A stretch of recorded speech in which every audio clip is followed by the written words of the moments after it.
Bamfordrose and another forum chat. As usual, before we continue, really helps us out if you can like, subscribe and click the bell for notifications to get the latest Bamfordrose material. In this forum chat, a guy on Facebook has asked a question: has anyone had any work done to their 4.3 V8? Any recommendations, do's, not to do's? Yeah, good question. There's a lot of uninformed answers on that post, so thought I'd give a definitive. There are several cars out there running Bamfordrose spec GT4 engine, so this is how we build a 4.7 race engine with our exhaust manifolds, high flow catalyst, ECU remap. They dyno at about 500 horsepower. They're reliable. You could do 24-hour Nürburgring with that and change the oil, do another 24-hour Nürburgring. The service life is not degraded any differently than the standard engine. What are you going to service there? Well, really it's going to be liner wear and rings, because bearings, they're not going to really know the difference between or feel the effects of that increased performance. And from our experience, look at an engine that's gone a number of race hours at a lower horsepower, look at the ring wear, strip down an engine that's a much higher horsepower figure, same sort of hours use. There isn't a noticeable difference in ring wear, so you know it's robust to say that those engines are durable at that performance output, and especially if they can go and do a Nürburgring 24-hour race, because that's pretty demanding. We've then got twin throttle inlet manifold, which we've got on our own race car. A few customer cars have got those on. That's a bolt-on 20 horsepower for that, and we've done 2 or 3 now 5-litre conversions, meaning that when we dyno our ultimate package, we have hit 550 horsepower off a V8 more than once. So whether it's 4.7 GT4, 4.7 GT4 plus inlet manifold, or 5-litre plus inlet manifold, those different specs exist, and we do that not day in, day out, but it's a well-trodden path. That's what it will deliver, and no reason not to do it. Doesn't go wrong. It's very drivable in the car. You know, manoeuvring in a car park isn't affected. From us, at least, total control over the energy management system. No error lights, no jerky drivability, no problems, no error states. So there aren't any real don'ts or do nots apart from the cost. The cost is horrific. This is because the parts price, bill of materials, is extremely expensive. No getting away from that. Can't cheapen off on the parts. And then the manpower time to do this job is considerable.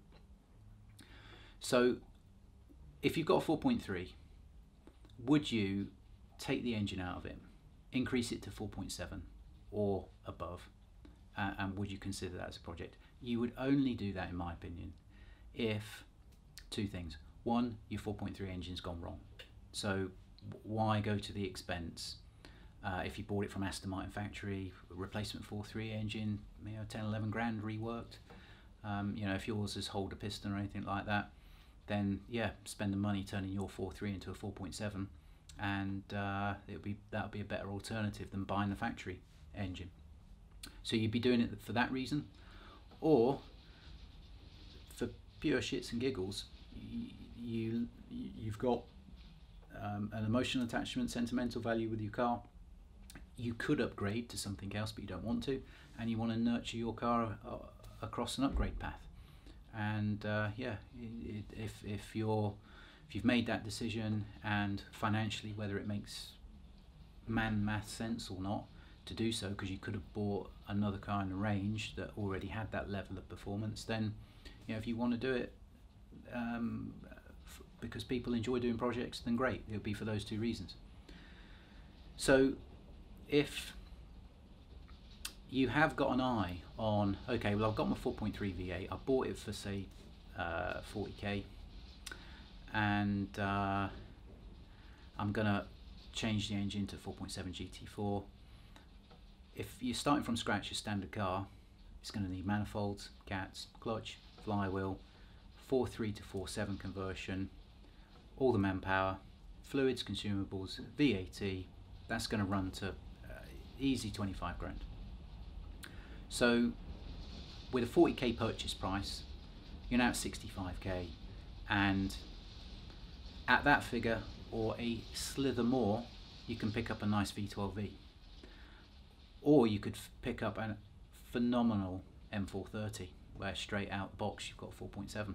All you have to do to that car is put manifolds and cats to it, and that's a real top performing car. So that is one reason why you think about this very carefully, because the cost to upgrade puts you in an all-up price territory of buying out of the box a model in the Aston range which has got good performance. But as I say, there are people out there that are sentimentally attached to their car and they want to evolve their car. Lots of clients out there that have done that. One car springs to mind. It's a 2005 DB9 where engine, drivetrain, chassis stiffening plates, suspension, steering rack, absolutely everything we do to DB9 has been applied to this car, and it was in for service back end of last year, and it's pretty leggy. It's got like 80-90k on it. This car, can't remember the exact figure, and we took it out on test drive and it just wowed us. It's like, wow, this car has got 90k on it, drives like it was brand new, and this pipe and slippers DB9 is no different than a DBS. It just feels fast, taut, everything, big brake kit, stops well. So, and the owner's had that car for years, so all of the upgrades that we did for that car many years ago, you can see the payoff now. He's got a DB9 which interior he's tailored to his own personal liking, and mechanically it's all upgraded, and now years on from that, you can feel that added bonus that car has got, and it drives really well.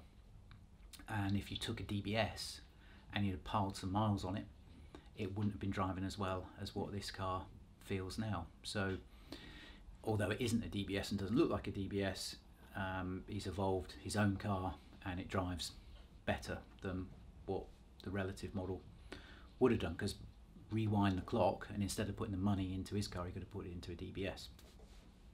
But anyway, it's down to the man maths, and if that doesn't work out for you, then you'd only contemplate it if your engine went wrong.